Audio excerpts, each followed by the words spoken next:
Hello, everybody. Welcome back to Cinema Savvy. It is myself, George, joined once more by Charlie for another review, another new review from London Film Festival 2023.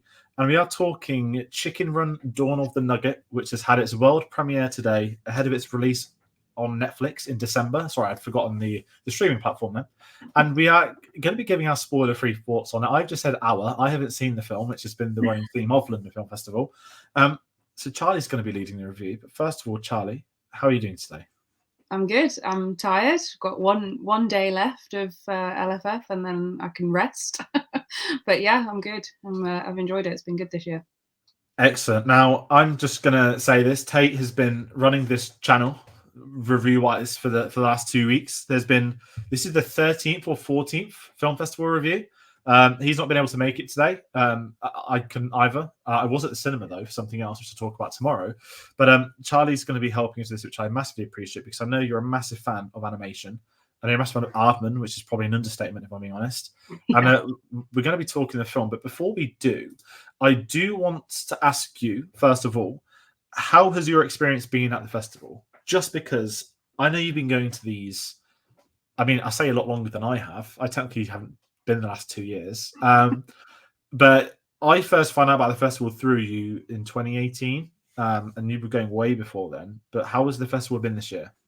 Yeah, it's been good. It's been good. Obviously, like during the pandemic and stuff, the festival was really weird. It was all like hybrid or online, or it was all a bit strange. But this year it's felt like it's back, like properly back. Everything's in person, and the screenings have been at Picture House mostly, which is, I think, a great spot for it, because they've got plenty of screens. There's loads of like seating areas and stuff where people can chill out in between films. And yeah, so it's been really good. I wasn't super hyped about the program when they announced the films before the festival kicked off, but this one this was the one that I was like, yeah, I'm getting a press pass because they're showing Chicken Run. So yeah, but yeah, it's been great. Excellent. And that kind of being said as well, it's been one of these festivals on the penultimate day. It's been very tiring for lots of people. We're obviously in group chats. There's been meetups. It's been very busy. Some people doing like 2-3 films a day, back to back to back, which I have mad respect for. And yeah, we're going to keep the spoiler free. As I said, the world premiere has been today. And we're going to be talking not necessarily the behind the scenes of the film, but I actually want to also sort of pose up and ask. So weird, because it's wild that we're getting a Chicken Run sequel in the year 2023.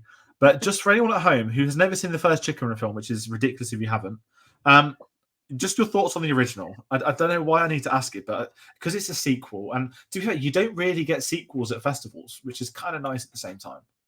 Yeah, I mean, you don't get sequels and you don't get a lot of animation. So it's, well, at this festival in particular, like they did last year, they had Pinocchio, and I think it's becoming a bit of a thing that Netflix like to put in a couple of their animated films, which is really cool. But generally, it's like it's quite unusual to have, especially a British animation, like in such a like prominent position during the festival. So it's really cool that they put it in.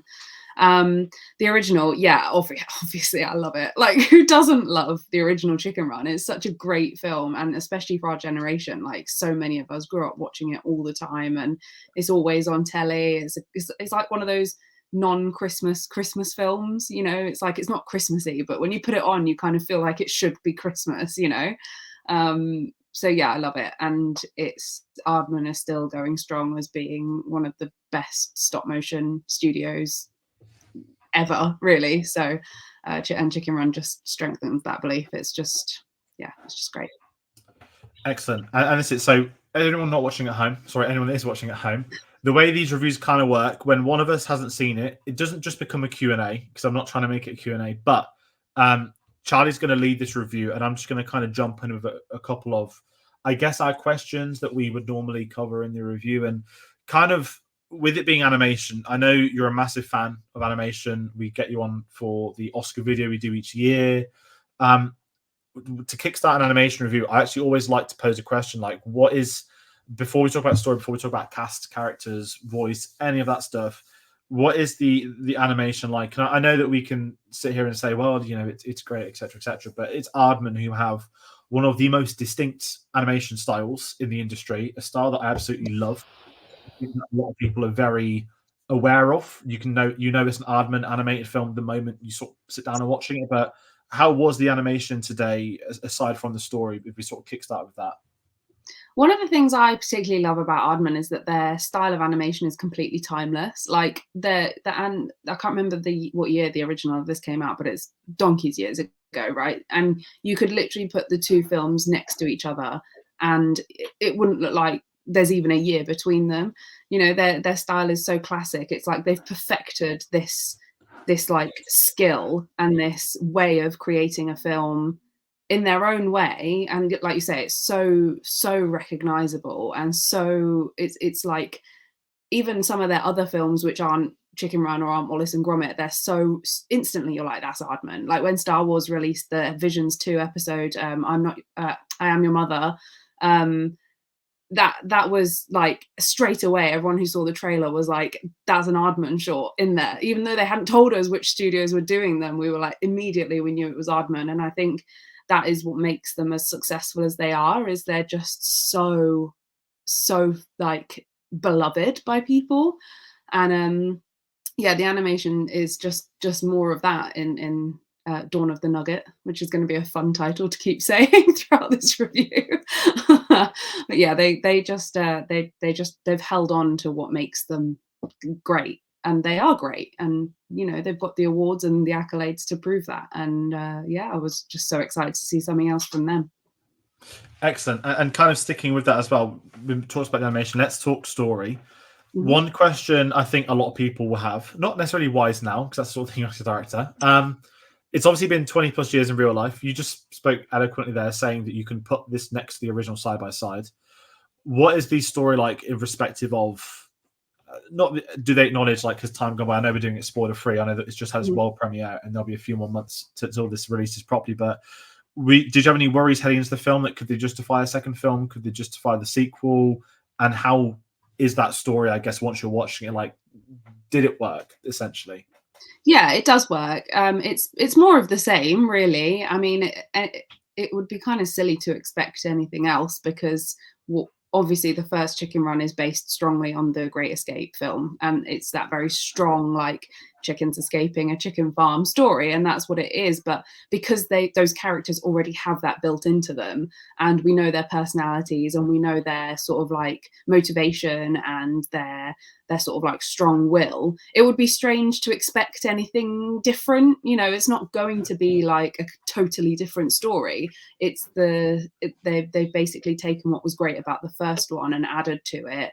And yes, time does pass, but it's pretty much picks up from where the first one finishes. And then there's actually a bit of a recap at the start, which I thought was quite cute.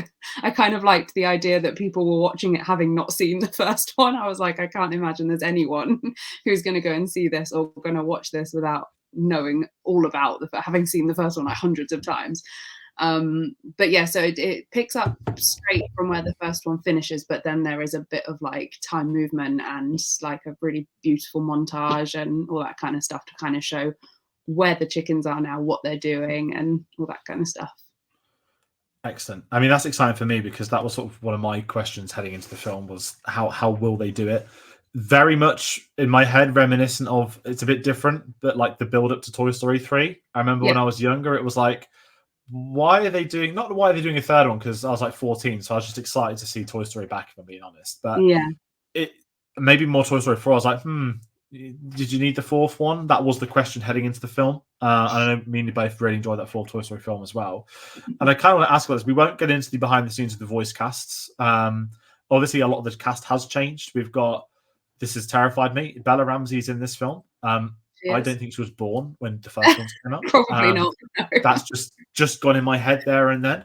But I'd love to ask, what are your thoughts like on the? It's really tricky doing like animated films. I've not seen this, but voice cast performances are so, to me, as underrepresented as an industry, that you have actual voice artists who, you know, a lot of them do like video games, cartoons, stuff like that, who can be replaced. Not like me being like, yeah, replace them, but we've seen as the last decades have gone by, more actors per se from live action or theatre have jumped into animation.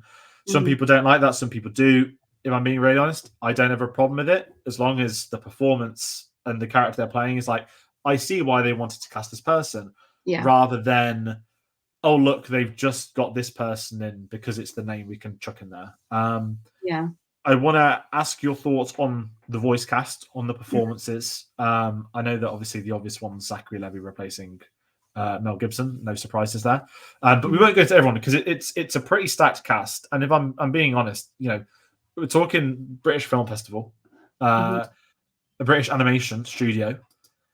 And if I'm being honest, as an overlook, it's a British cast, which is fantastic that they haven't just come in and brought in A-listers left, right, and center. Like, it's a Mhm. British cast still. What are your thoughts on the cast as a whole? And maybe if you want to pinpoint anyone that jumped out in particular. Yeah, I mean, I actually just want to touch on what you just said about naming, like casting big names in animation. I think it's one of those things where voice acting is a skill in itself. Okay, it's a bit like with performance work, like motion capture acting is a skill that you train in. It's I think it's important to not forget that there are people who are incredibly skilled voice actors, and that is something that they, you know, present themselves as. However, I don't have an issue with casting names if they're not just being cast because their voice is recognizable. I don't want to go into an animated film, watch something and be like immediately like, oh, I know that's, I don't know, someone with a distinct voice, but that voice doesn't match the character. I don't want and I think that that's something that they've done well here. Yeah, Zachary Levi has been cast in Mel Gibson's role as Rocky, but he's also a very skilled voice actor. For most people, the first thing we knew Zachary Levi from was Tangled, and his voice is Flynn Rider. For me, I didn't even he's so good at manipulating his voice into these kind of comical, like bouncy characters that actually, and also Rocky is very similar to Flynn Rider, and that might be a whole other tangent, but and I don't have an issue with him being recast. They made those decisions for them for whatever reasons they made them. That's not my place to have an opinion about. That's up to them. But the cast is great. Bella Ramsey is brilliant. I mean, she plays. I can't really say who she plays because it's probably a pretty big spoiler, but she has quite a prominent part in the story, and she's very good. And then they did bring some people back. Imelda Staunton is still in there. Julia, no, I'm going to get all their names wrong. Jane Horrocks is back in as Babs. She's great. And then there's other people that they've brought in. Ramesh is in there. He's great. And I just think I think they have made changes. Some people aren't happy about them, but ultimately, if you take the politics out of it and you watch the film for what it is, those voices match those characters really well. And I think that's the most important thing, in my opinion. Maybe I'm wrong. Maybe I'm on the wrong side of that, but I had no issues with it. And the new characters that they've introduced are great fun. They're great additions to. I mean, the old gang is back, which everyone's happy about, but the new ones are fun as well. So yeah, I actually thought Zachary Levi was great. Excellent. And where I'm going to kind of go with it now, before we slowly start to wrap up, because I know these reviews are a bit short for the festival. We're at the end of a film festival. You've been able to see this at the cinema. I'm not going to get into the whole streaming debacle. But if we're lucky, this will get a cinema release. I hope Netflix is so. normally a week or two before, so this would be like Yeah. end of November, start of December. Mhm. Not like obviously, like, oh, is this a cinema type film? But how was it on the big screen? Because there will be a lot of people who will wait. It's a family film. I fully understand the cinema discussions of can't afford to take 4 people, including kids, to a cinema. That's like £60 before you get to food and drink. So I Yeah. understand that cinema analogy, but how was it faring on the big screen? And is this something for people to see on the big screen if they can get to it in December time? Before we Yeah. get into final thoughts. I would always sort of say see anything in the cinema if you can, but I also know that cinema is not accessible for everyone. So I don't think it's like it won't look bad at home. If anything, it will look great at home because it's one of those kind of films, isn't it?